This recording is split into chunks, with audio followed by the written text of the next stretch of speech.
This is private property. The HOA has not approved this excavation. I am ordering you to stop work. You can't use this road ever again. That's what Linda Harrow, president of the Cedar Ridge HOA, screamed at me one humid morning, her heels planted squarely on the gravel like she owned the entire county. Behind her, 2 board members nodded like bobbleheads, while construction crew welded a steel gate across the only road leading to my farm. I remember standing there, boots still caked with mud from fixing my fence, staring at the barricade that now cut me off from my own home. For a second, I thought it was some kind of prank. But when Linda flashed that smug grin and handed me a notice demanding I join her HOA or lose all access, the truth hit me. This wasn't a prank. It was extortion, dressed up as community standards. What Linda didn't know was that I had spent years as a military engineer, trained to find a way through walls, over obstacles, and yes, even under them. If she wanted war, she just lit the fuse. But before the helicopters and the lawsuits, you have to understand the land. My name is Miles Carter. After 2 decades of service, navigating bureaucracy and mortar fire, I walked away from that life-seeking silence. I bought 60 acres of open pasture and dense timber in Redstone County. The deed was ironclad, or so I thought. The boundaries were surveyed, the fence line sharp. It was my sanctuary, a place where the only orders I followed were the changing of the seasons. But I made one critical miscalculation. The topography of the valley meant that the only paved access to my land passed through Cedar Ridge, a subdivision wrapped tightly in the grip of Linda's HOA. For decades, before Cedar Ridge even existed, locals had used that stretch of road without issue. Farmers, delivery drivers, even the county fire department had rolled through without so much as a raised eyebrow.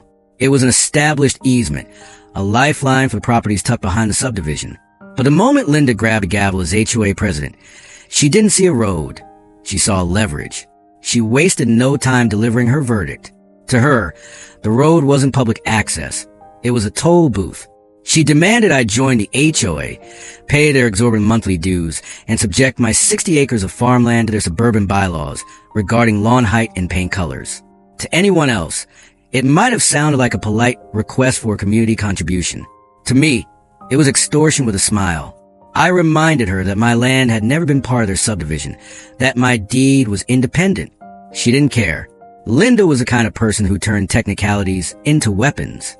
What stung wasn't just her arrogance, but the quiet confidence that I would fold. She thought I was just another landowner who'd grumble, then sign the papers out of convenience. That night, I sat on my porch staring at the gravel road that connected me to the rest of the county. It looked harmless, even fragile, under the weight of Linda's ambition. But I knew it was about to become a battlefield. A man shouldn't have to fight to drive home. Yet if that's what it took, I was ready. The notice she handed me was printed on thick, expensive paper, the HOA seal stamped in gold at the top like a royal decree. It demanded compliance within a week. Failure to join, the fine print read, will result in restricted access to Cedar Ridge private roadways. My hands clenched as I scanned the words. Restricted access meant no access. And no access meant being trapped in my own land. The war for my property didn't begin with a gunshot or a scream. It began with the grinding, mechanical shriek of a diesel engine shattering the silence of a Tuesday morning. I was awake before the sun. As usual, old habits in the service don't die just because you trade a rifle for a coffee mug. I was sitting on my porch, watching the mist curl off the pasture, enjoying that specific kind of heavy, wet quiet you only get in the deep country. Then, around 7 a.m., the birds stopped singing. A low rumble vibrated through the floorboards beneath my feet. At first, I thought it was a neighbor, maybe old man Miller firing up his tractor to clear some brush. But the sound was wrong. It was too industrial, too steady. Then came the metallic clank of heavy equipment unloading. I set my coffee down, the steam rising in the cool air, and grabbed my boots. My stomach tightened with a cold, familiar knot, the kind you get when you realize the perimeter has been breached. I walked down the long gravel driveway, the gravel crunching loudly under my heels, until I reached the property line, where my land kissed the edge of the Cedar Ridge subdivision. The scene that greeted me was something out of a border dispute, not a suburban neighborhood. A flatbed truck was idling across the road, blocking the entire width of the lane. A construction crew, 3 guys in neon vests and hard hats, was already at work. They weren't just patching a pothole or trimming a hedge. They were unloading steel. Massive, 6-inch thick square tubing, prefabricated heavy-duty hinges, and a motorized gate mechanism that looked expensive enough to buy a used sedan. And there, overseeing the operation like a general on a ridge, was Linda. She was dressed for battle in her own way. A crisp beige pantsuit that looked ridiculous against the backdrop of mud and construction dust, oversized sunglasses, and that clipboard clutched to her chest like a shield. She wasn't doing any work. Of course. She was pointing. She pointed at the property markers. She pointed at the road. She pointed at my driveway. I didn't run. I didn't shout. I walked toward them with the steady, measured pace I'd learned in the sandbox. You don't let the enemy see you panic. Morning, I said, my voice flat. I stopped about 10 feet from where a worker was using a post-hole digger to violently chew up the earth right on the edge of my easement. The worker paused, wiping sweat from his forehead. He looked at me, then at Linda. He was just a guy earning a paycheck, caught in the middle of a feud he didn't understand. But Linda, she lit up. It was a reaction of a predator realizing the trap had snapped shut. Mr. Carter, she said, her voice dripping with that fake, sugary politeness that Southern women use when they're about to stick a knife in your ribs. I see you're up early. We want to get a head start before the heat set in. I looked at the steel beams lying in the grass. What is this, Linda? Security measures, she answered instantly, rehearsed. The board voted last night. Due to the increasing traffic and unverified individuals accessing Cedar Ridge through this access point, we decided to secure the perimeter. It's for the safety of the residents. You understand. Safety, I repeated. You're blocking a deeded road. The only road to my house. She smiled, a tight, thin stretching of her lips. To our private road, Mr. Carter. The road you refuse to pay dues for. We're simply exercising our property rights. You're free to use the gate, of course, once you become a member in good standing and receive your assigned key fob. It was a masterclass in bureaucratic bullying. She wasn't shouting. She was quoting bylaws. She wasn't attacking me. She was improving security. It made me want to laugh and scream at the same time. She was holding my own home hostage at a low price of $450 a month plus complete submission to her rules. I'm not joining your club, Linda, I said, stepping closer. The construction workers stopped digging, sensing the change in air pressure. And you can't block a legal easement. I've got fire access rights. I've got utility rights. Linda adjusted her sunglasses. Take it up with the zoning board, Miles, or the sheriff. But until a judge tells me otherwise, this is private property, and we are closing it. She turned her back on me, dismissing me like I was a solicitor trying to sell her solar panels. Boys, make sure those posts are set deep.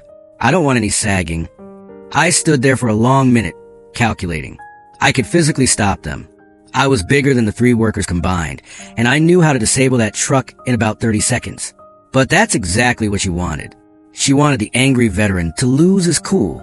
She wanted footage of me threatening innocent workers, so she could call the police and paint me as a dangerous lunatic living in the woods. So, I did the hardest thing a man in my position can do.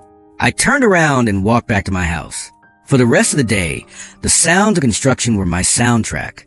The whine of the cement mixer pouring wet concrete into the post holes. The hiss crack of the arc welder fusing the crossbeams. The thud of the heavy steel gate being hung on its hinges. Every sound was a hammer blow to my freedom. By sunset, the iron curtain had fallen. I walked back down to inspect their handiwork in the twilight. I had to give them credit. It was a solid build. The posts were buried at least 3 feet deep in concrete. The gate itself was reinforced tubular steel, painted a glossy, offensive black. It was tall enough that I couldn't climb it easily, and sturdy enough that ramming it with my truck would probably total the vehicle before the gate gave way.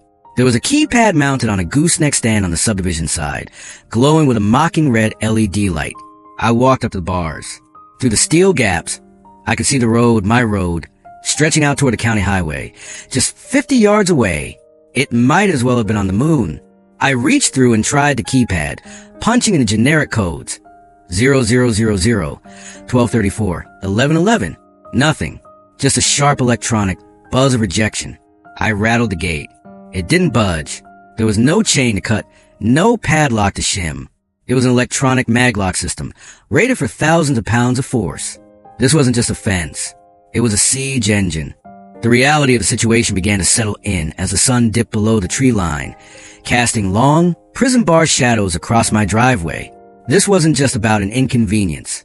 This was survival. I looked at my fuel tank. Half full. I checked my pantry in my head. Enough food for maybe 2 weeks if I stretched it. My livestock feed was low. Linda wasn't just trying to annoy me. She was trying to starve me out. She was banking on the fact that the legal system was slow and expensive. She knew that by the time I could get a court injunction, I'd be out of food, out of patience, and desperate enough to sign anything she put in front of me. I pictured her sitting in her living room right now, probably sipping wine, looking at the closed sign on her little empire, feeling the rush of absolute power. She thought she had won. She thought she had calculated every variable. But as I stood there, running my hand along the cold steel of the gate, I wasn't thinking about lawyers. I wasn't thinking about capitulation. I was thinking about the terrain. I turned away from the gate and looked at the land itself. To my left, a steep ravine dropped off into a rocky creek bed, impassable for a vehicle. To my right, a dense, federally protected forest that I couldn't legally cut a road through without facing federal prison time. Linda had done her homework. She had choked off the only viable artery, or so she thought. I knelt down, grabbing a handful of the dirt near the gate. It was red clay, dense and packed. Hard to dig through if you were using a shovel, sure. But clay has properties. It holds shape. It bears weight. I looked at the newly poured concrete footings of her gate. They went deep, but they didn't go forever. A memory surfaced from my deployment days. We were pinned down in a valley. Supply lines cut. Enemy armor on the bridge. We couldn't go over. We couldn't go around. So we went under. We spent 3 days moving earth while the world above thought we were trapped. I dusted the clay off my hands and stood up. The anger that had been burning in my chest shifted. It cooled, hardened, and turned into something useful. Resolve. Linda saw a gate. She saw an end. But I was an engineer. And to an engineer, a wall is just a suggestion. I walked back to my workshop. The darkness fully settled now. I didn't turn on the house lights. Instead, I went straight to the drafting table in the corner of my barn. I blew the dust off a roll of graph paper and clicked a pen. She wanted to play games with infrastructure. She wanted to talk about access rights. Fine. I pulled out my topographical maps of the county. I traced the property line. I traced the elevation drops. You want a war, Linda? I whispered to the empty room. You just built the front line. I drew a straight line on the paper, not across the road, but beneath it, the iron curtain was up. But she forgot one thing. Walls don't work if the enemy is already inside the perimeter. And I wasn't leaving. I was just getting started. By Monday morning, the shock of the gate had worn off, replaced by a cold, hard knot of anxiety in my chest. I had spent the weekend rationing my food and calculating fuel consumption. I told myself that the gate was the worst of it, a static barrier I could eventually fight in court. I was wrong. Linda wasn't interested in a stalemate. She wanted a massacre. I was drinking my coffee, staring out the window at the morning fog, when the ground shuddered. It wasn't the rumble of a truck this time. It was the rhythmic, violent thud of a bucket slamming into the earth. I grabbed my jacket and ran out the door, the adrenaline spiking instantly. When I reached the property line, I froze. The scene before me wasn't construction. It was mutilation. A yellow backhoe was parked directly in front of the new steel gate, its hydraulic arm tearing into gravel road like a raptor tearing into prey. The operator was scooping up huge mounds of dirt and asphalt, swinging the arm around, and dumping the debris into high, jagged piles on either side of the road. They weren't fixing anything. They were digging a trench. It stretched the entire width of the road, right up to the drainage ditches on either side. It was already 3 feet deep and widening by the second. Linda had escalated from blocking the road to physically destroying it. And there she was. Of course. She sat in a folding camping chair about 20 feet back, safely out of the splash zone of the mud. She was wearing a wide-brimmed sun hat and holding a sweating glass of iced tea, looking for all the world like she was watching a tennis match at a country club. I sprinted the last 50 yards, shouting over the roar of the diesel engine. "Hey, shut it down. What the hell are you doing?" The operator hesitated, the bucket hovering mid-air, dripping clay and gravel. He looked at me, then at Linda. Linda didn't even stand up. She just took a slow sip of her tea, lowered her sunglasses to the bridge of her nose, and smiled. It was a smile devoid of warmth, a predator baring teeth. "Good morning, Mr. Carter," she called out, her voice sickly sweet. "Lovely day for infrastructure maintenance, isn't it?" "Maintenance." I pointed a trembling finger at the gaping wound in the road. "You're destroying the road. That's vandalism." "Oh, no. she tootayed, waving a manicured hand. The board voted on an emergency measure. We're installing a drainage mitigation channel. With the heavy rains we get, we have to protect the integrity of the Cedar Ridge pavement. It's a community improvement. It's a ditch, Linda. You're digging a moat. Call it what you like, she shrugged, settling back into her chair. But since you aren't a member of the HOA and you don't pay dues for road upkeep, I'm afraid your opinion on our landscaping projects is irrelevant. Besides, it doubles as a security feature. Keeps unauthorized vehicles from ramming our nice new gate. She stared right at me when she said it. She knew exactly what she was doing. Even if I managed to cut the power to the gate, even if I took a blowtorch to the hinges, I couldn't drive my truck across a 4-foot deep, 6-foot wide chasm. She was turning my property into an island. This is illegal. I snapped, pulling out my phone. I'm calling the sheriff. Go ahead, she said, looking bored. Deputy Miller is a darling. Tell him I have lemonade if he's thirsty. I walked away from the roar of the backhoe to make the call. My hands were shaking, not from fear, but from the effort it took not to walk over there and toss her chair into the ditch. I dialed the non-emergency line, explained the situation with as much calm as I could muster: obstruction of access, destruction of property, entrapment. It took 40 minutes for a cruiser to roll up on the other side of the trench. Deputy Miller stepped out, a heavy-set man with a graying mustache and eyes that had seen too many domestic disputes to be surprised by anything. He looked at the gate. He looked at the trench. He looked at Linda, who gave him a little wave. Then he looked at me, stranded on the other side. Morning, Miles, he called out across the divide. Morning, Jim, I yelled back. You see this? She's cutting me off. You have to shut this down. You have to make them fill it back in. Miller took off his hat and wiped his brow. He walked over to Linda, and they spoke in low tones for a few minutes. I saw Linda producing paperwork from her bag. Permits, bylaws, meeting minutes. She pointed at the road, then at her property map. Miller nodded, scribbling in his notebook. My heart sank. I knew that nod. That was the nod of a man who was looking for a reason not to do paperwork. He walked back to the edge of the trench. Look, Miles, he said, his voice apologetic. I've looked at her permits. The HOA owns the road. Technically, the land under the asphalt belongs to the subdivision. What about my easement? I argued, desperate. I have a prescriptive easement. I've used this road for 3 years. The previous owner used it for 20. They can't block a deeded access point. I believe you, Miller said. I really do. But easement disputes? That's civil law, Miles. That's not criminal. I can't arrest someone for digging a hole on their own land. It's not just a hole. It's a blockade. If I have a heart attack right now, how does the ambulance get to me? If my barn catches fire, how's a fire truck get in? Miller winced. That point landed. He turned back to Linda. He's got a point about emergency access, Mrs. Harrow. If something happens. Linda stood up, smoothing her pants. If Mr. Carter has an emergency, we can lower a plank for the paramedics. Or he can join the HOA, pay his back dues, and we'll happily install a proper culvert and give him a key. Until then, we are under no obligation to maintain a thoroughfare for non-residents. It was a lie and we all knew it. But it was a lie wrapped in enough legal jargon to paralyze a deputy sheriff. Miller turned back to me, looking defeated. Miles, you need a lawyer. You need to file for an injunction. Get a judge to sign a paper ordering them to fill this in. Once I have a court order, I can enforce it. I can bring a crew out here myself. But right now, without a judge's signature, it's a gray area. My hands are tied. A gray area?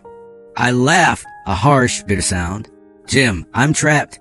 By the time I get a court date, I'll be out of food. My animals will be starving. She knows that.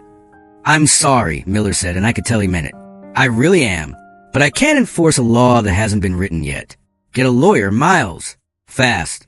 He got back in his cruiser. Linda watched him leave, then turned to me. She didn't say anything. She just raised her glass of tea in a mock toast, took a sip, and sat back down. The backhoe roared to life again, drowning out the sound of the birds, the wind, and my own cursing. I stood there for a long time, watching the machine chew up the only lifeline I had. The law had failed. It wasn't broken, it was just too slow. It was a machine built for paperwork, for hearings, for reasonable timelines. Linda was operating on a different timeline. She was operating on the timeline of hunger, of isolation. She was weaponizing the bureaucracy against me, using the very rules of society to act like a tyrant. I turned my back on the trench and walked toward my house. The feeling of isolation was physical now. It pressed in on me from the tree line. I was 60 acres of sovereign territory, besieged by a suburban warlord. I looked at the dense forest to the east, impassable. The ravine to the west, impassable. And now, the road to the north, destroyed. I felt a flash of panic, real and sharp. This is how people lose everything. They play by the rules while the other side flips the board. I could call a lawyer. I would call a lawyer. But that wouldn't solve the problem of tonight, or tomorrow, or next week. I stopped at the top of the hill and looked back down at the construction site. From this distance, the trench looked like a scar, a jagged line drawn in the sand. They dug down, I thought. The thought wasn't fully formed yet. It was just a spark. Linda thought in 2 dimensions, fences and lines. She thought the world ended at the surface of the map. But I was an engineer. I knew the world had depth. I knew that for every wall build-up, there was a way around, or under, civil matter. I muttered to myself, kicking a stone into the grass. All right, Linda, you want to keep it civil? We'll keep it civil. The law said I couldn't cross her land. The law said I couldn't cut her lock. But the law didn't say anything about the geology 3 meters beneath the surface. I wasn't beaten yet. I was just forced to change tactics. If the road was closed, I'd have to make my own. And I would need asphalt to do it. The first 48 hours of the blockade were the hardest. Silence is a strange thing when it's forced upon you. Usually, the sound of a distant truck or the hum of a neighbor's mower provides a background radiation to rural life. A reminder that you're part of a world. But with the road severed and the trench yawning open like a grave at the edge of my property, the silence fell heavy. It felt like Linda was trying to suffocate me with it. I stood in my kitchen, looking at the half-empty carton of eggs and the dwindling supply of coffee. I had enough canned goods to last a month, but my livestock didn't have that luxury. I had 3 horses and a small herd of goats that relied on the heavy bags of high-protein feed I usually hauled in my truck once a week. Without that road, those bags might as well have been on Mars. Linda was betting on my hunger. She was betting that the sight of my empty cupboards and the sound of my hungry animals would break my pride. She spent her afternoon sitting near that gate, a vulture waiting for a carcass to stop twitching. But Linda didn't understand the mindset of a combat engineer. In the field, supply chain disruption isn't a reason to surrender. It's an engineering problem. If the front door is locked and the porch is booby-trapped, you find a different way in. I started with a dirt bike. Hidden in the back of my barn was an old Kawasaki KLR 650, a rugged, dual-sport beast that I kept for trail riding. It was light, loud, and capable of going places a 4,000-pound pickup truck would only dream of. I spent Tuesday morning scouting the impossible terrain. To the west was a ravine, a 30-foot drop into jagged limestone. To the east was a protected forest, a dense tangle of oak and briars that formed a natural wall. However, there was a narrow seam where the ravine met the forest.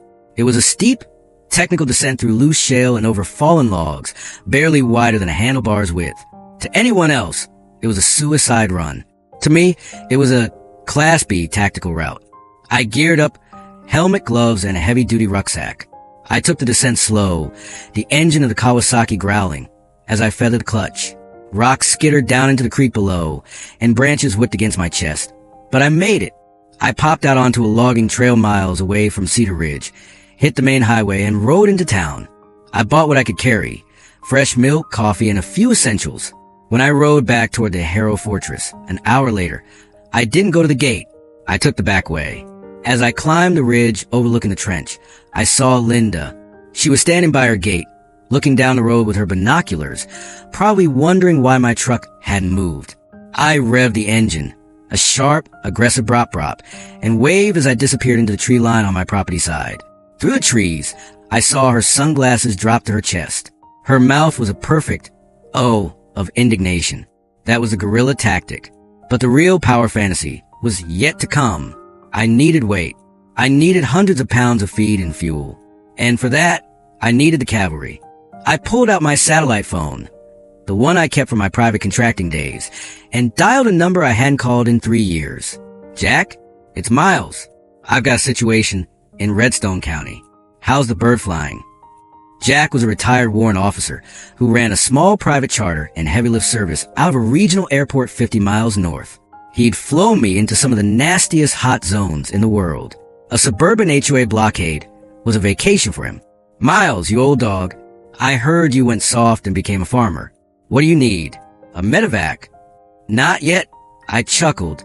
I need a resupply. Heavy lift. I got a local warlord trying to starve me out. I need 3 pallets of feed, 50 gallons of diesel, and a case of the good stuff. Can you do a precision drop? For you? I'll do it with a ribbon on it. Give me the coordinates and tell your neighbor to hold onto her sun hat. Wednesday morning was overcast, the kind of gray sky that makes sound travel for miles. Linda was back at her post, this time with a security guard, a kid in a rented uniform who looked like he'd rather be anywhere else. They were standing by the trench, looking smugly at my parked truck. Then, the thrum started. It began as a low-frequency vibration in the chest, the unmistakable wop-wop-wop of a Bell 206 Jet Ranger.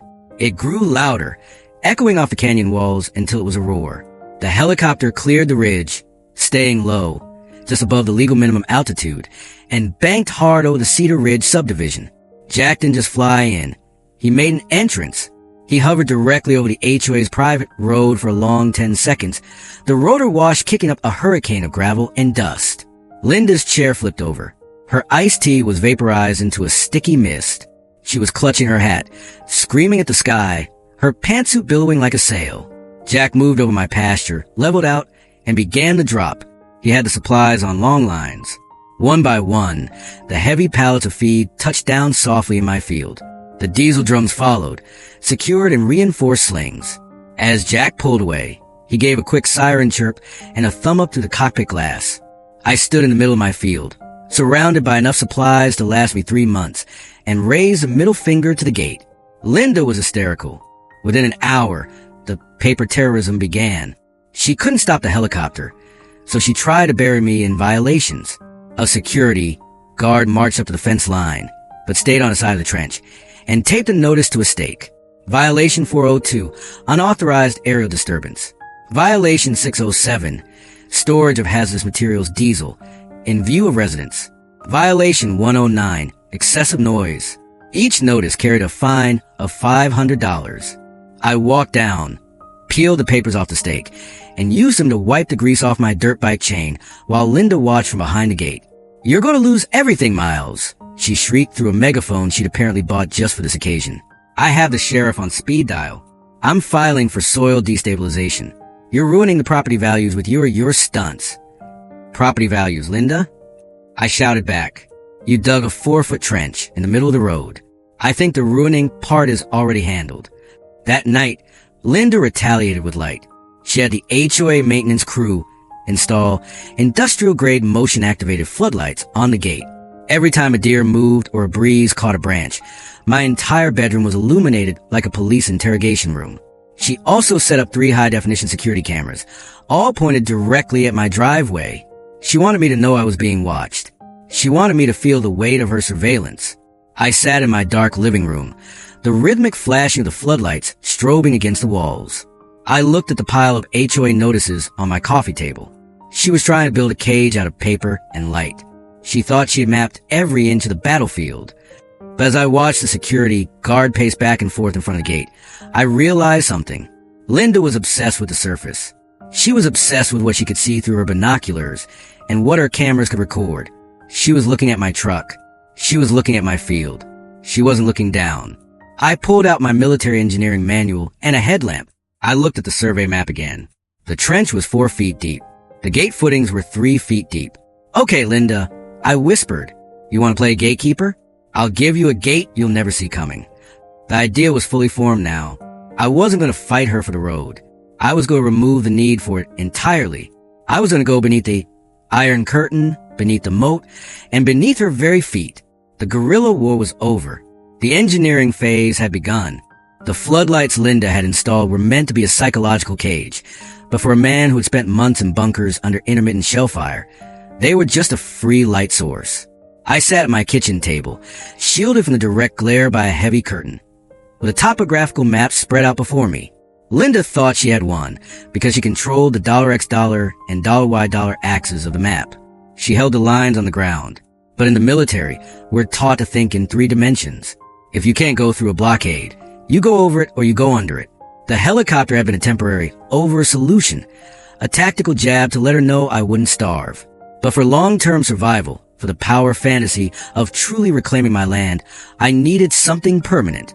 I needed a under. I pulled out my old field manual for subterranean operations and a set of calipers. I wasn't just a guy with a shovel. I was an engineer. I knew about soil load-bearing capacities, moisture content, and the physics of shoring. The first step was a bit of malicious compliance. I called 811, the call before you dig hotline. I'm planning some deep drainage work on my property line. I told the operator, I need to know exactly where the utilities are, because my property in Cedar Ridge were in a gray area of county jurisdiction. The utility locators had to come out. A guy in a faded vest spent 3 hours marking the ground with yellow and blue spray paint. Linda watching from her chair, her clipboard trembling with curiosity. She eventually marched over to the fence. What is he doing, Miles? She demanded through the chain link. Are you trying to tap into our water lines? Because that is a felony. Just making sure I don't hit anything when I start my landscaping project, Linda. I said, giving her a pleasant, empty smile. You said I needed better drainage, remember? I'm just taking your expert advice to heart. The locators confirmed what I already knew. The power and water for Cedar Ridge ran along the other side of their road. Beneath the trench and the gate, there was nothing but 6 feet of hard-packed red clay and a layer of weathered shale. It was the perfect medium for a tunnel. It was stable, relatively dry, and wouldn't require a massive TBM tunnel bore machine to penetrate. But I couldn't do it alone. Not if I wanted it done before Linda's lawyers found a way to freeze my bank accounts. I made 2 phone calls. The first was to Mark, a former master sergeant who had retired to a quiet life of competitive powerlifting and woodworking. The second was to Davidson, a guy who could weld a broken heart back together if you gave him enough rods and a generator. They were the kind of men who didn't ask why when you told them you were digging a tunnel under an HOA president's nose. They only asked, what time do we start? They arrived at midnight, their trucks parked deep in my timber where the HOA cameras couldn't see. We met in the barn, the air smelling of old hay and motor oil. You're serious? Mark asked, looking at the blueprints I drafted. He traced a line that went from my pasture, dipped 4 feet below the surface, and emerged in the county right away 50 yards past the gate. This is some El Chapo stuff, Miles. It's an easement reclamation project. I corrected him. Technically, I'm just improving the subsurface of my legal right-of-way. I love it, Davidson grinned, spitting a stream of tobacco juice into a bucket. I brought the heavy-duty braces and a few cordless jackhammers. We can shore it up as we go with that scrap steel you got in the back. We started that night. The physical work was brutal. In the Army, we had equipment. Here we had sweat. We broke ground inside an old, abandoned tool shed that sat right on the edge of my property line, less than 20 feet from Linda's moat. The shed acted as our staging area, hiding the dirt we were hauling out. I calculated the slope required to stay below the frost line, and, more importantly, below the footings of Linda's gate. Using a simple formula for soil pressure, I ensured our supports were over-engineered. Where $P$ is a lateral earth pressure, $CAD is a coefficient of active pressure, $\gamma$ is a unit weight of the soil, and $Z$ is a depth. I reinforced everything for a safety factor of 3.0. I wasn't just building a crawl space. I was building a bunker. Every bucket of dirt had to be moved by hand and spread thin across the floor of the barn to avoid creating a suspicious mound that Linda could see from her binoculars. By 4 a.m., we were 6 feet in. The air was cool and smelled of ancient earth and damp stone. Hear that? Mark whispered, pausing with his pickaxe. Above us, we could hear the faint, rhythmic thump-thump of the HOA security guard pacing back and forth in front of the gate. He was literally walking on top of us. We stayed silent, the only sound a pounding of our own hearts, until the footsteps faded. The power fantasy wasn't just in the digging. It was in the invisibility. Linda was sitting in her house, staring at her high-def monitors, watching my steel truck in my quiet house, convinced she had me paralyzed.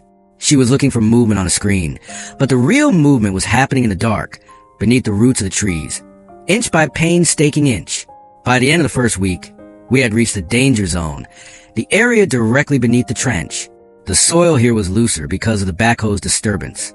We had to move slowly, driving steel plates into the ceiling of the tunnel and welding them to vertical supports. Davidson worked like a surgeon with a torch, the blue sparks illuminating the cramped space. If this collapses, Linda's gate is going to sink into the earth like Atlantis, Davidson whispered, wiping soot from his eyes. Then don't let it collapse, I said. I want that gate standing. I want to look at it every morning and believe it's doing its job. Meanwhile, I kept up the guerrilla tactics. During the day, I would ride my dirt bike out the back way, making sure Linda saw me. I returned with a single bag of groceries strapped to the rack, looking tired and defeated. I wanted her to think I was struggling. I wanted her to feel that smug sense of victory that makes a person go blind to what's happening right in front of them. One afternoon, she actually walked up to the fence while I was struggling to kickstart the bike. "It doesn't have to be this way, Miles," she said, her voice dripping with pity. "Just sign the papers. I'll even waive the first month's fines as a gesture of neighborly goodwill. You look exhausted." "I'm just doing a lot of landscaping, Linda," I panted, wiping fake sweat from my brow. "It's a lot of work to keep things up to community standards, even from the outside." She chuckled, a high, thin sound. "You're stubborn. I'll give you that. But the mountain doesn't move for the wind, Miles, and I am the mountain." I looked down at the dirt on my boots, dirt that had come from 5 feet below her heels, and I had to bite my lip to keep from laughing. "We'll see, Linda," I said. "We'll see." As she turned to walk away, I headed back to the shed. Mark and Davidson were waiting. We were 40 feet in. We were 20 feet from the other side. We were almost through the iron curtain, and the mountain had no idea we were hollowing it out. Digging a tunnel is nothing like the movies. In Hollywood, characters break through walls in a single montage with upbeat music playing in the background. In reality, digging is a slow, rhythmic form of torture. It is a smell of damp, oxygen-deprived earth filling your lungs until you forget what fresh air feels like. It is the constant, nagging fear that the tons of dirt above your head are just waiting for one wrong move to become your tomb. By the second week of the Harrow Passage project, Mark, Davidson, and I were operating like a well-oiled machine of shadows. We had reached the most dangerous phase, the transit directly beneath the HOA gate and the trench. This was a dead zone. Above us, the soil had been loosened by Linda's backhoe, making the earth unstable and prone to shifting. One heavy rain and this whole thing turns into a mudslide, Davidson whispered one night, his face smeared with grease and red clay. He was currently welding a series of cross braces into a massive steel H-frame. "We're holding up the weight of that gate, Miles. If my welds don't hold, Linda's going to have a very expensive sinkhole to deal with." "Then make sure they hold," I said, my voice raspy. I was on my hands and knees, hauling a bucket of shale toward the entrance. I had calculated the dead load of the steel gate and the concrete footings. It was roughly 4,000 pounds of pressure concentrated on 2 specific points. If we dug too wide, the ground would settle and the gate would sag. If it sagged even an inch, Linda, with her hawk-like eyes and obsession with standards, would notice. To prevent this, we used a technique called pipe jacking on a microscale. We drove heavy-duty steel pipes horizontally through the clay using a 20-ton hydraulic jack I'd salvaged from my barn. It was slow. We'd move an inch, clear the dirt from inside the pipe, and jack it again. The tension was psychological as much as physical. Every few hours, we'd have to freeze. The sound would travel through the earth with terrifying clarity. Thump, thump, thump. It was a security guard. Linda had him on a 24-hour rotation now. He would walk right up to the gate, lean his weight against the steel bars, and whistle some tuneless song. From 4 feet below, I could hear the jingle of his keys and the crackle of his radio. Once, he even spat, and the moisture seeped through a tiny fissure in the clay, dripping onto my forehead. I held my breath until my lungs burned, my hand gripping a shovel, waiting for the ceiling to give way. But the shoring held. However, it was on the 12th night that the power fantasy took a turn into something much darker.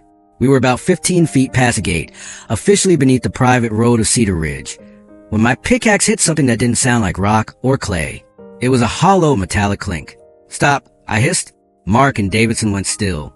I carefully cleared the dirt with my hands, expecting to find a rogue rock or perhaps an old farm tool buried decades ago. Instead, I uncovered a thick black PVC pipe. It was at least 8 inches in diameter, and it shouldn't have been there. According to utility maps I'd pulled, all water and sewage lines were 30 feet to the west. "What the hell is that?" Mark whispered, leaning in with a flashlight. "It's not on the county maps," I said. I followed the pipe with my hands, digging further into the sidewall of our tunnel. About 3 feet away, The pipe connected to a heavy-duty industrial pump housing, which was further connected to a series of smaller lines branching off like a spiderweb. But that wasn't the kicker. Next to the pump, wrapped in heavy plastic and duct taped to the side of the housing, was a weatherproof briefcase. "Miles, don't," Davidson warned. "We're here to build a road, not play detective." "Linda went to war to keep me away from this road," I said, my heart starting to race. Maybe it wasn't just about the dues. Maybe she was guarding the basement. I pulled the briefcase free. It was heavy. Back in the safety of the shed, under the dim glow of a single LED lantern, I cracked the latches. Inside wasn't money. It was better. It was a mountain of paper, blueprints, bank statements, and off-the-books ledgers. As an engineer, I can read a site plan faster than most people can read a newspaper. It took me 10 minutes to realize what I was looking at. The black pipe we hit, it was an illegal bypass.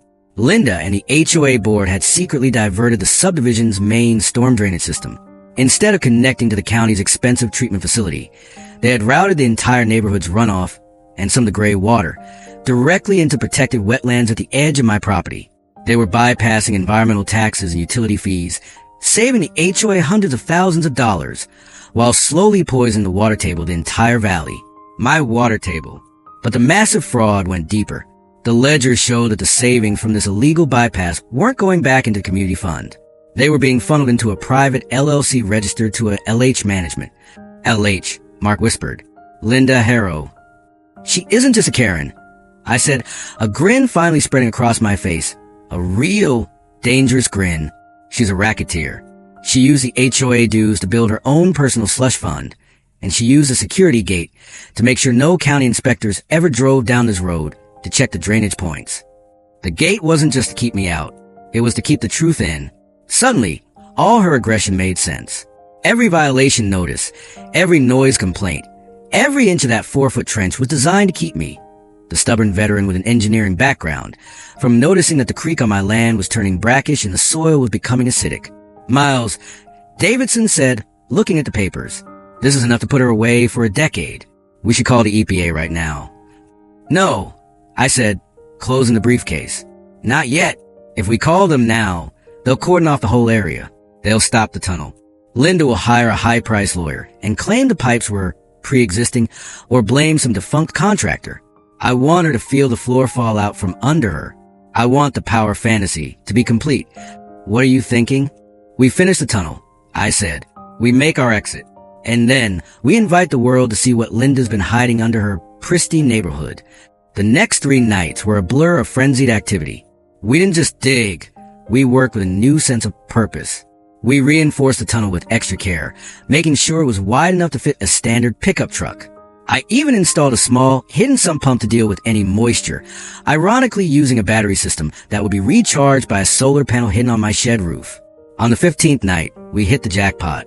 I drove the jack one last time, and the steel pipe met no resistance.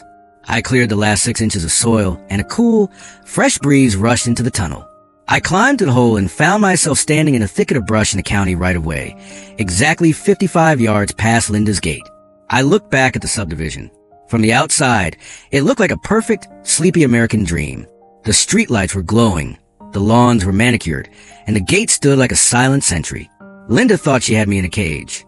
She thought she had buried her secrets deep enough that they'd never see the light of day. She didn't realize that when you try to bury a man like me, you only give him a head start on the digging. I crawled back into the tunnel and looked at Mark and Davidson. They were exhausted, covered in the red earth of Redstone County. But they were grinning. "We're through," I said. "What's the move, boss?" Mark asked. "Tomorrow morning, I'm going to town," I said. "And I'm not taking the dirt bike. I'm taking the truck. And I'm bringing back some very special guests." The dig was over. The trap was set.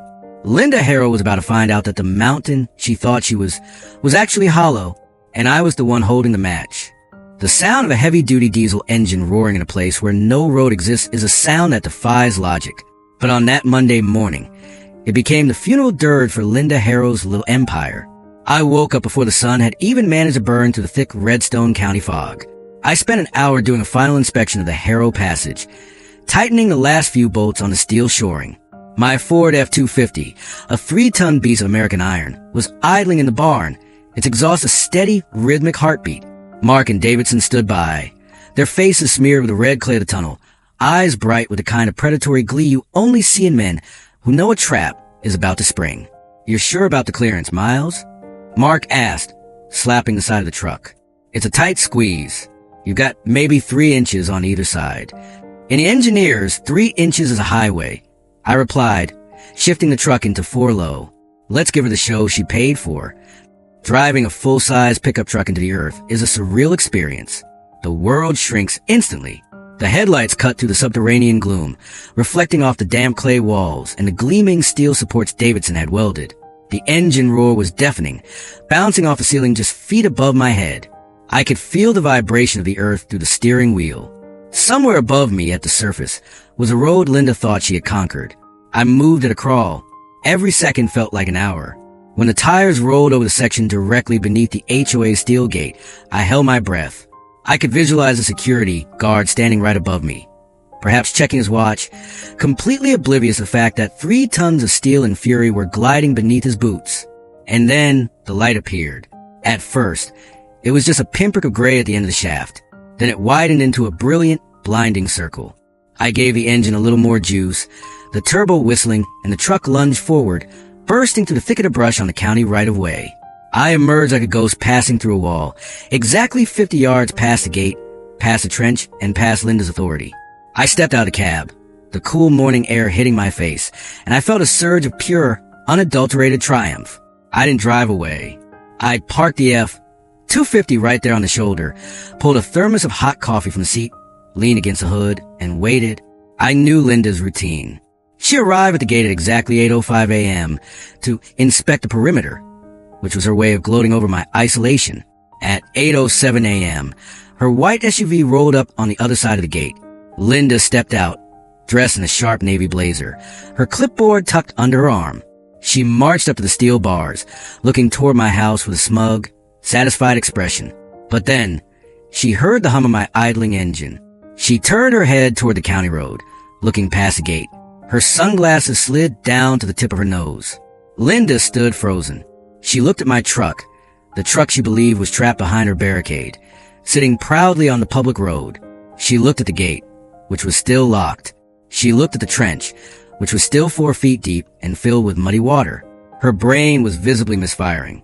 It was like watching a computer program encounter a fatal error. "Morning, Linda," I shouted, raising my coffee mug in a mock salute. The road's a bit bumpy this morning, but the commute was remarkably short. She didn't answer, not at first. Then the meltdown began. It wasn't a slow burn. It was a total core failure. She started screaming at the security guard, who was just as confused as she was.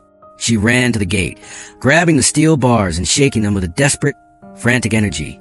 "How? How are you out there?" she shrieked, her voice cracking. "You cut my gate. You tamper with the locks. I'm calling the police. I'm calling the National Guard. You are a criminal, Miles Carter, a common criminal." "The gate is fine, Linda. Check the hinges." I called back, walking slowly toward the edge of the trench on my side. "I didn't touch your precious infrastructure. I just found a more subsurface way to navigate the neighborhood." Linda was vibrating with rage. She threw her clipboard to the ground, the papers scattering into the mud. She began stomping her heels into the gravel, a full-grown woman having a temper tantrum that would have embarrassed a toddler. She fumbled with her phone, her fingers shaking so hard, she dropped it once before dialing the sheriff. "Jim, it's Linda. He's out. Miles is out. He's on the county road. He's using some kind of tunnel. You have to arrest him. He's undermining the integrity of the subdivision." 20 minutes later, Deputy Miller arrived. He stepped out of his cruiser, took one look at me leaning against my truck, and then looked at the gaping hole in the bushes where the Harrow Passage began. He walked over, knelt down, and whistled. "Miles," Miller said, looking back at me with a grin he was trying very hard to hide. "You actually did it. You went under her." "It's a drainage improvement project, Jim," I said, highly technical. Linda stormed over, her face a terrifying shade of purple. "Arrest him. He's dug a hole under our road. That's vandalism. That's reckless endangerment." Miller stood up, dusting off his knees. "Linda, as I told you last week, this is a civil matter. He's on his property and the county's right-of-way. The road surface hasn't been touched. If you have a problem with what's happening 5 feet underground, you're gonna have to take it up with the judge. That was the breaking point. Linda realized her gate, her symbol of absolute control, was now a useless piece of scrap metal. She began hurling every insult she could think of, accusing me of ruining the community and destroying property values, until Miller finally had to threaten her with citation for disturbing the peace just to get her to stop. But I wasn't done. "Linda," I said, my voice dropping to a low, dangerous growl that cut through her hysterics. "While I was digging that tunnel, I found something. Something you buried pretty deep. A black PVC pipe that isn't on any county map, and a briefcase full of special accounting." The color drained from her face instantly. The rage didn't just vanish. It was replaced by a hollow, haunting fear. She opened her mouth to speak, but only a small, pathetic squeak came out. "I've already sent the footage to the EPA and the state auditor," I said, holding up my phone. "The Harrow Passage isn't just a road for me, Linda. It's a front row seat to your personal slush fund. You might want to spend your afternoon looking for a lawyer instead of writing noise violations." Linda Harrow, the woman who wanted to be the queen of Redstone County, collapsed onto her knees right there in the gravel. She looked at her gate, then at the mud-stained man who had beaten her, and she finally realized that the mountain she thought she was about to be leveled. I climbed back into my truck, shifted into gear, and drove into town for a steak breakfast. For the first time in months, I didn't have to look at a fence. I only looked at the horizon. The Redstone County Courthouse was a building made of heavy limestone and high expectations, the kind of place where the air always felt 5 degrees cooler and 10 times heavier than the world outside. As I walked up the steps on the morning of a hearing, the local news cameras were already clicking, their lenses tracking me like snipers. I didn't hide my face. I wore my best suit, the one I usually reserve for funerals, and I walked with a steady, measured stride of a man who had already won the war and was just waiting for the paperwork to catch up. Inside, the courtroom was packed. It seemed half of Redstone County had turned out to see the tunnel man face off against the HOA queen. On the left side of the gallery sat the Cedar Ridge residents, a sea of hushed whispers and nervous glances.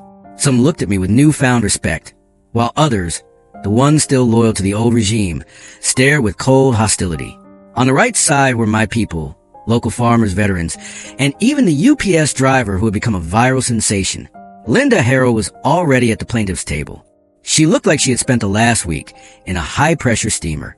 Her hair was pulled back into a bun so tight it seemed to be pulling her eyebrows upward, and she clutched a designer handbag like it contained the last of her dignity. Her lawyer, a man named Sterling who looked like he'd been carved out of expensive soap, was busy shuffling a mountain of documents. When the judge, a silver-haired veteran of the bench named Judge Vance, entered the room, the silence was absolute. He adjusted his glasses, looked over the docket, and sighed a long, weary sigh that told me he was already exhausted by the sheer pettiness of HOA drama. "The matter of Cedar Ridge Homeowners Association versus Miles Carter," Vance announced, "and the countersuit of Carter versus Harrow and the Cedar Ridge Board. Let's begin." Sterling stood up first.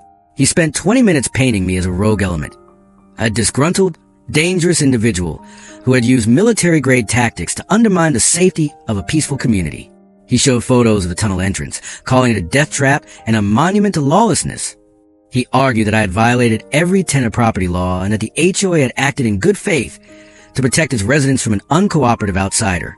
He even suggested that my tunnel had caused micro fissures in the subdivision's road that would cost hundreds of thousands of dollars to repair. Then it was Rebecca's turn. She didn't use flowery language. She used facts. She started by projecting a giant image of my property deed and the original county plat maps from 1954 onto the screen. She traced the established easement, showing that the road through Cedar Ridge was a legally recognized right-of-way that preceded the HOA by decades.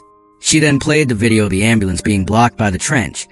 The sound of the siren wailing helplessly while the paramedics stood in the mud was enough to turn the temperature in the room freezing. "My client didn't dig a tunnel to be a rebel," Rebecca told the court, her voice echoing off the high ceilings. "He dug a tunnel because the defendant, Linda Harrow, chose to weaponize a ditch to endanger lives. He used his skills as an engineer to reclaim a right that was stolen from him by a woman who thinks a board presidency is the same as a royal decree." Then came the testimony. Sterling called Linda to the stand, hoping to portray her as a victim of a lawless neighbor. It was a mistake. Under Sterling's softball questions, she was composed, but when Rebecca stepped up for cross-examination, the Karen inside Linda couldn't stay buried for long. "Ms. Harrow," Rebecca began, her voice dangerously calm. "You testified that the trench was dug for drainage mitigation. Is that correct?" "Yes," Linda snapped. "We had to protect the road." "And you also testified that the HOA has been struggling with a budget deficit, which is why you needed Mr. Carter's dues so badly." "Correct. We are a non-profit entity dedicated to the community." Rebecca smiled. It was a smile of a shark that had just found a wounded seal. She pulled a single document from her folder, the bank statement for LH Management that I'd found in the tunnel. "Then can you explain why $140,000 of HOA funds were transferred into this private account over the last 18 months?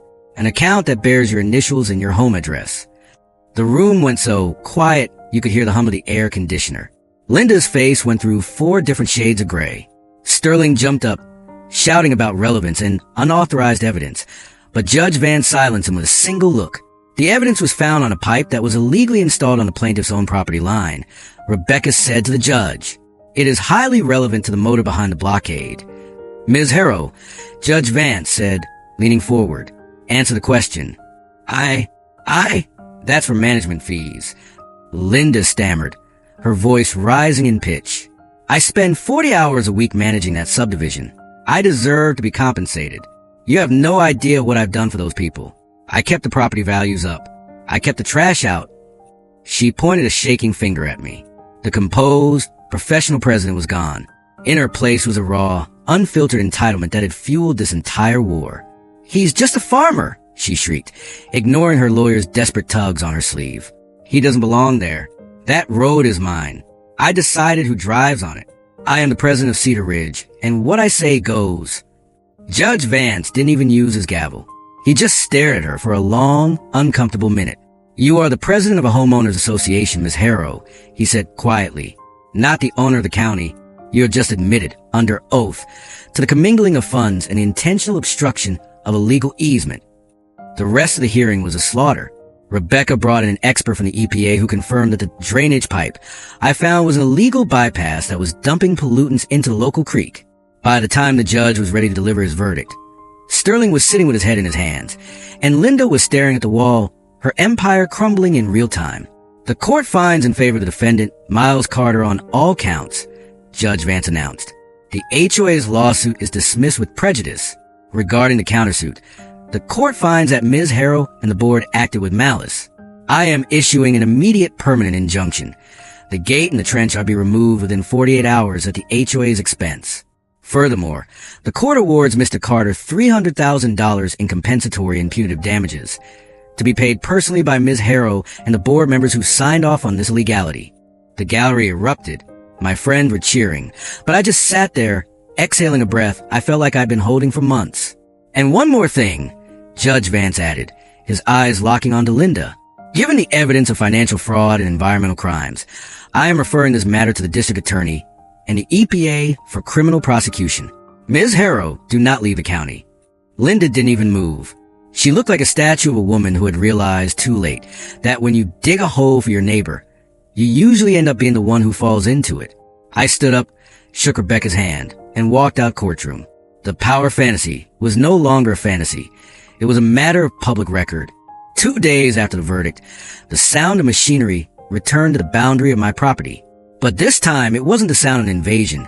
It was the sound of a cleanup crew. I stood on my porch, a cup of fresh coffee in hand, watching as a county-mandated construction team arrived. The steel gate, Linda's iron curtain, was the first to go. I watched with a grim satisfaction as the welders' torches sliced through the hinges. Sparks showered the gravel like fireworks. And when that massive piece of steel finally hit the ground with a heavy, hollow thud, I felt a vibration in my boots that signaled the end of an era. Next came the filling of the trench. The same backhoe operator who had dug the moat was back, but he didn't look smug this time. He looked embarrassed. He spent 4 hours pushing the mounds of dirt back into the chasm, tamping it down until the road was once again a continuous, traversable stretch of gravel. As the crew packed up, the lead engineer walked over to my fence. He didn't have a clipboard. He just tipped his hat. "Roads open, Mr. Carter, save for heavy loads, fire trucks, and anything else you care to drive over it." I nodded. "Thanks. It's been a long time coming." The humiliation for Linda Harrow was total and public. The news of the $300,000 judgment and the criminal referral spread, through Redstone County faster than a brush fire. Her queen bee status evaporated overnight. A week later, I saw a for sale sign go up in her front yard.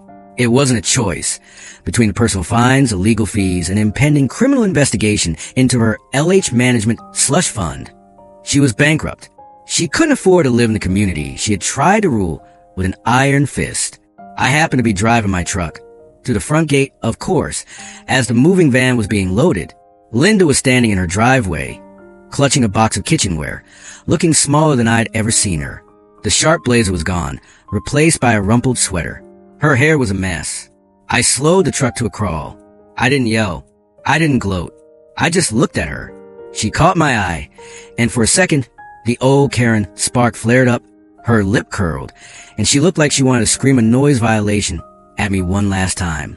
But then she looked at the filled-in trench, then at the empty space where her gate used to be, and she simply looked away. She knew. She had tried to bury me, and all she'd done was dig her own exit. With Linda gone, the Cedar Ridge HOA held an emergency election. They chose Ellen Drake, the soft-spoken schoolteacher, to lead. Her first act was to formally dissolve the restrictive bylaws regarding unauthorized visitors and to issue a public apology to me. But I decided to keep a piece of the war alive. I didn't fill in the tunnel. Instead, I reinforced it further with concrete and lights. I commissioned a local welder to create a sign that I hung over the entrance on my side. In bold, iron letters, it read, "The Harrow Passage."